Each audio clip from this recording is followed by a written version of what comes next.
सफलता और असफलता की आशा निराशा के बीच में एक तूफान चल रहा था।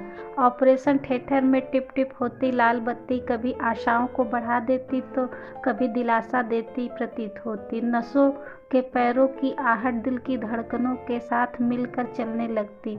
ऑपरेशन थिएटर का कांच पारदर्शी होते हुए हरे पर्दों से ढका हुआ था। लाख आंखें गड़ाने पर भी कुछ दिखने की कोई संभावना नहीं थी। मेरे परिवार के 2 जीवन डॉक्टरों के पास प्रयोग के लिए पड़े थे। मेरे पापा और मेरी इकलौती दीदी नैना। पिछले 2 साल से चल रही कशमकश आज मंजिल तक पहुंचने का प्रयास में थी। 2 साल पहले का वो दिन मुझे आज भी याद है, जब महीनों पुराना दर्द झेलते हुए पापा के दोनों गुर्दों को डॉक्टरों ने बेकार साबित कर दिया था। कुछ दिनों तक तो पूरे परिवार में विचार शून्यता की स्थिति बनी रही। परिवार में मैं और दीदी थे। भैया तो विदेश में पढ़ाई कर बस गए थे, वहीं के होकर रह गए थे, वहाँ की यथावत जिंदगी का एक हिस्सा बनकर, जहाँ ना कोई एहसास होता है और ना ही भावनाएं। भैया को पत्र डालकर सूचित किया तो यथावत जवाब आया कि पापा को अमेरिका भेज दो, वहाँ इलाज हो जाएगा। ये तो जैसे एक औपचारिकता हुई जिसमें तथ्य तक पहुँचने का प्रयास भी नहीं किया गया था। ना पूछा था कि तबीयत कैसी है और ना ही यहाँ जाने का प्रयास किया कि पापा को अमेरिका आने का खर्च कहाँ से प्रबंध करेंगे। फिर मम्मी का जोश उभरा सामने आया। मम्मी ने पापा के इलाज का सारा भार अपने कंधों पे ले लिया। कभी दिल्ली, कभी अहमदाबाद तो कभी मुंबई। इलाज के सिलसिले में मम्मी पापा को लेकर चक्कर लगाती रही। मैं और दीदी हमेशा अकेले रहते थे, पड़ोसियों के सहारे। फिर एक दिन निराशाजनक चेहरा लिए मम्मी टैक्सी से उतरी। पापा को हल्का सा सहारा देते हुए मम्मी की आंखों से आंसुओं की धारा बह निकली थी, लेकिन मम्मी के मुंह में ना तो शब्द थे और ना ही सिसकियां। मैं और दीदी तो समझ ही नहीं पा रहे थे कि क्या हुआ है। पापा मुंह हाथ धोने को उठे तो मम्मी ने धीरे से हमें बताया, पापा के दोनों गुर्दे खराब हो गए हैं और इलाज भी। शायद आगे के शब्द जैसे बिना बोले ही समझ गए थे। लेकिन मम्मी, गुर्दा तो बदला भी जा सकता है ना, मैंने इतनी मासूमियत से कह दिया जैसे कोई पुर्जा बदलना हो। लेकिन बेटा, इतना आसान नहीं है जितना तुम सोच रही हो। मैं दूंगी गुर्दा मम्मी, मैं दूंगी, मैं चिल्ला पड़ी। मेरे भोले पर उस समय मम्मी को हंसी भी नहीं आई थी। फिर एक नया सिलसिला शुरू हो गया था। गुर्दा देने की जिद का परिवार के सदस्यों के अलावा और कौन देता भी। परिवार के सदस्यों के नाम पर भी तो बस मम्मी और मैं और नीना दीदी थी। इस बार पापा चेकअप करवाने मम्मी अहमदाबाद ले गए तो हम दोनों को भी साथ ले गए। डॉक्टर ने पूछा, कौन देगा गुर्दा?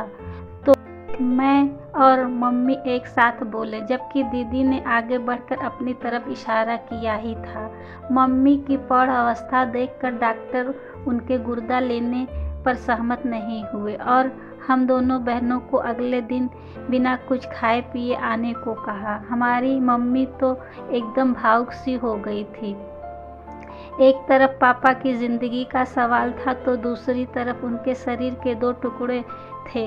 धर्मशाला में उनके एक छोटे से कमरे में हम 4 प्राणियों ने चुपचाप रात बिताई, जैसे कुछ घटित ही नहीं हो रहा था, जबकि दिलों के भीतर कितना भयंकर तूफान चल रहा था।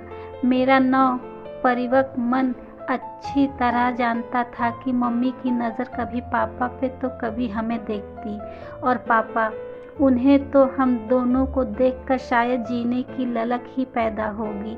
मैं सोच रही थी कि यदि मेरा गुर्दा पापा के काम आए तो मैं धन्य हो जाऊंगी। शायद ऐसे ही भाव दीदी के मन में भी थे। डॉक्टर ने चेकअप किया और वह अवसर दीदी के हिस्से में चला गया। मुझे लगा जैसे मुझे कोई बड़ी गलती हो गई है। जो भी हो, हम अगले मंगलवार को होने वाले ऑपरेशन के लिए तैयार थे। अपने आप को ऑपरेशन को एक नहीं दो थे, एक पापा का और एक नीना दीदी का। दीदी का गुर्दा निकाल कर पापा को जो लगाना था। ऑपरेशन थिएटर का दरवाज़ा खुला तो एक नर्स बाहर निकली। मैं भागकर उनके पास गई तो उसने हाथ से धैर्य रखने का इशारा किया और चली गई। कुछ देर बाद ही डॉक्टरों की पूरी टीम बाहर निकली। उनमें से एक डॉक्टर ने मम्मी के पास आकर कहा, चिंता की कोई बात नहीं है, सब ठीक हो जाएगा। तो हम लोग ने राहत की सांस ली। लगभग 1 घंटे के बाद पापा और दीदी को वार्ड से बाहर लाया गया। दोनों के आसपास ही बिस्तर लगा दिया गया था। पहले दीदी की आंखें खुली तो पहला ही सवाल, पापा ठीक हैं? मैं झटपट आगे बढ़ी और कहा, हाँ वह बिल्कुल ठीक है। वे देखो, मैंने साथ वाले बिस्तर पर लेटे पापा को इशारा किया। अधमुनी आंखों से दीदी ने पापा को देखा, मानो अपने सपने पूरा होते देख, और उन्होंने फिर आंखें मूंद ली। पापा ने भी अपनी अधखुली आंखों से बुदबुदाया था, नीना कहाँ है? और मम्मी ने भी नीना दीदी की ओर इशारा करके बताया था। 15 दिन बाद पापा और दीदी को कुछ हिदायतें देकर डॉक्टरों ने छुट्टी दे दी थी और हम अपने शहर वापस लौट आए थे। कुछ खोकर और कुछ लेकर धीरे धीरे हम और पापा सामान्य होते जा रहे थे। जब पापा भी नीना दीदी की ओर देखते तो भाव विभोर हो जाते थे। अपने भाव वे शब्दों को नहीं बांध सकते थे। कई बार मुझे ऐसा लगता था कि दीदी के प्राण पापा में दौड़ रहे हैं और पापा दीदी को कुछ कहना चाह रहे हों। 4 महीने गुजर चुके थे और पापा ने दीदी के प्राणों की पूरी तरह अपना लिया था। ऑपरेशन के ठीक 6 महीने बाद अचानक ही एक शाम पापा की तबीयत खराब हो गई। जब तक भाग दौड़ की तब तक पापा हमें छोड़कर जा चुके थे। विश्वास नहीं हो रहा था कि पापा हमें छोड़कर जा सकते हैं।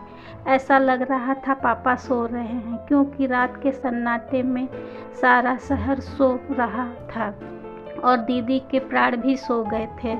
रोने की सीमा के बाद एक गम पीना पड़ा हम सभी को, जिसमें पीने के आंसू आँखों से नहीं निकले बल्कि सीधे दिल पर गिरकर उसे भिगोते हैं। गुनगुनाती हुई दीदी चुप हो गई थी और मम्मी को तो जैसे शांति की प्रतिमा ही बन गई थी। स्वयं को तटस्थल बनाने की कोशिश में फिर शुरू हुआ समस्याओं का सिलसिला।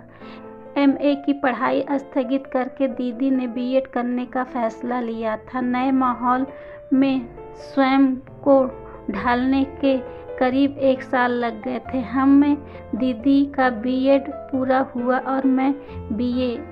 यह समय हमारे लिए आर्थिक एवं मानसिक कशमकश का रहा। हम तीनों ने स्वयं को ऐसे सिकोड़ लिया था मानो अपनी भावनाओं का आदान-प्रदान की क्षमता को भी नष्ट कर दिया था। दोनों ने प्राइवेट स्कूल में अध्यापिका की नौकरी कर ली थी। फिर आर्थिक संबल से मिले आत्मविश्वास की धूप से जब हमारे मन को सिकने लगे तो हमारे सिकुड़ने मन खुलने लगे और हम एक दूसरे से चर्चाएं करने लगे। व्यवहारिकता की दुनिया से लौटे तो मम्मी की दीदी की शादी की बात लेकर बैठे गए, पर दीदी ने बड़ी हठता से मना कर दिया और उल्टा मेरी शादी का प्रस्ताव रख दिया था। लेकिन मैं दीदी से छोटी यह कैसे मान सकती थी? अब मैं भी परिपक्व थी, BEd में प्रवेश ले लिया था, बस पूरा होते ही नौकरी कर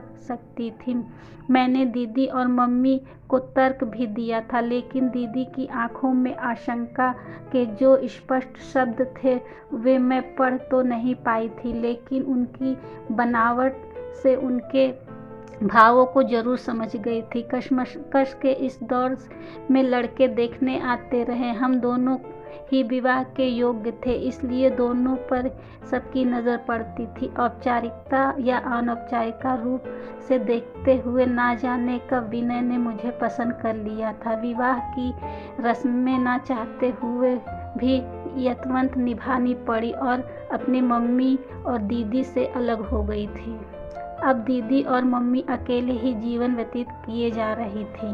दीदी के पास ना जाने कौन सा उद्देश्य था। मैं दबी जबान में दीदी से शादी की बात करती तो दीदी चुप्पी जैसे मुझे प्रश्न करती थी, क्या तुम्हारी नज़र में ऐसा कोई लड़का है जो दीदी के मन की बात मैं भी जानती थी, लेकिन कुछ ना कर पाने की मजबूर थी। क्या कोई लड़का यह बात जानकर दीदी को स्वीकार कर पाएगा कि दीदी का एक गुर्दा ही नहीं है।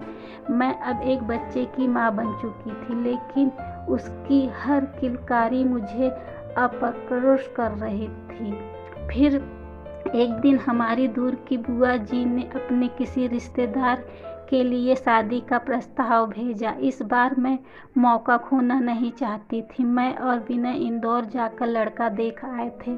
मध्यवर्गीय परिवार का लड़का प्राइवेट कंपनी में कार्य करता था। इस बार मैं दीदी से बड़ी बन गई थी और मम्मी को घर-वर के बारे में बताकर संतुष्ट कर लिया था।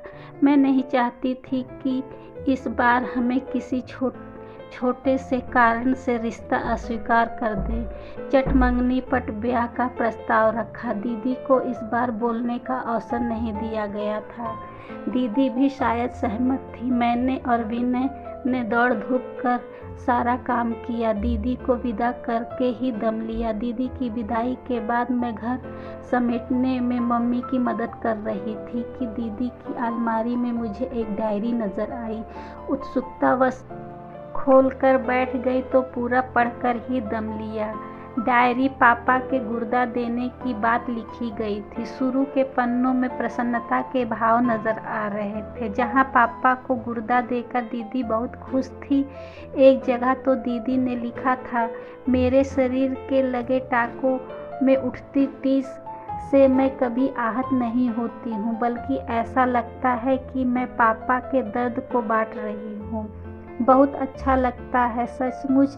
फिर एक जगह लिखा था, एक दिन जब नर्स ने मेरे टाँकों की प्लास्टिक को सफाई करती है तो मुझे दर्द नहीं लगता, बल्कि पापा का दर्द लगता। आगे एक जगह लिखा था, सोचती हूँ कि मुझे बड़पन कब से आ गया।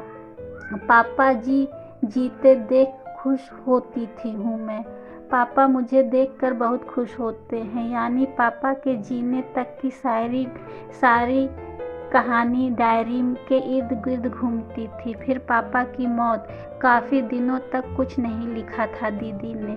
फिर शुरू किया तो निराशाजनक शब्दों से, पापा नहीं रहे, मैं मर गई हूँ। शरीर का एक हिस्सा पापा को जिंदा नहीं रख पाया। दिल करता है कि अपने दूसरे गुर्दे को भी काट के फेंक दूँ। फिर बहुत सी ऐसी बातें जो बाद में दीदी ने लिखा था। रीना और मम्मी आजकल शादी की बातें करते हैं।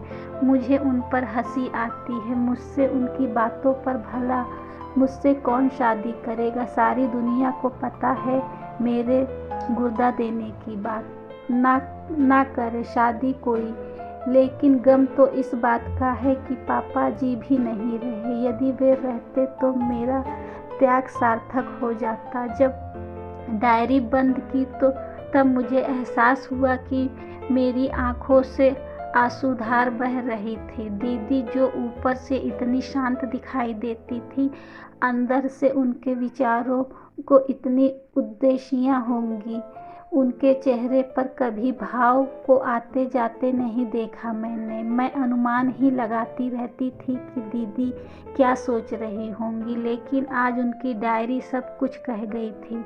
मुझे इन विचारों की दुनिया से बाहर आए एकदम आशंकित सी उठी थी कि यही वे डायरी अगर जीजा जी के हाथ लग गई तो उनको हमने इस बात का खुलेआम जिक्र नहीं किया था। दीदी के भावों का कहीं पता चला तो कहीं वे पश्चाताप से ना भर उठे।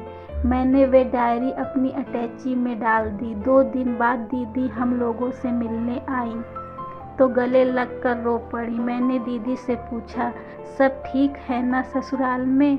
हाँ। और जीजा जी?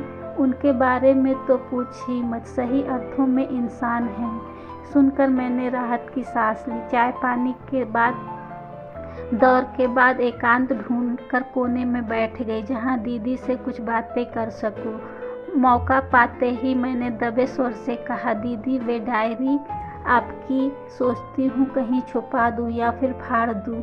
हट पगली, क्या ज़रूरत है, कहीं जीजा जी को पता चल जाए तो। अरे नहीं, वही तो कह रहे थे कि मैं पहली मुलाकात में ही सोच रही थी कि इन बारे में कैसे बात करूं या ना करूं। फिर तुम्हारे जीजा जी ने शुरुआत की, तुम तो बहुत महान हो। कैसे? मैं भौचक्की रह गई। इतना महान कोई नहीं होता है नीना, मुझे बुआ जी ने सब कुछ बता दिया है। इस बात पर तो मुझे पसंद किया। मैंने त्याग की मूर्ति को मैंने अपने घर में स्थापित करना चाहता हूँ।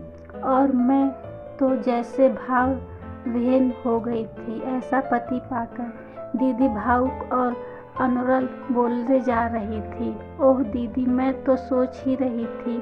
अरे दीदी के गले से लिपट कर मैं दीदी के भावों को पढ़ने का प्रयास करने लगी थी। ऐसा लग रहा था कि कोहरा साफ हो गया है और दीदी साफ पर्दे पर अपनी ज़िंदगी संवारने में लगी हुई है। ऐसी और कहानियाँ सुनने के लिए लाइक एंड सब्सक्राइब करें।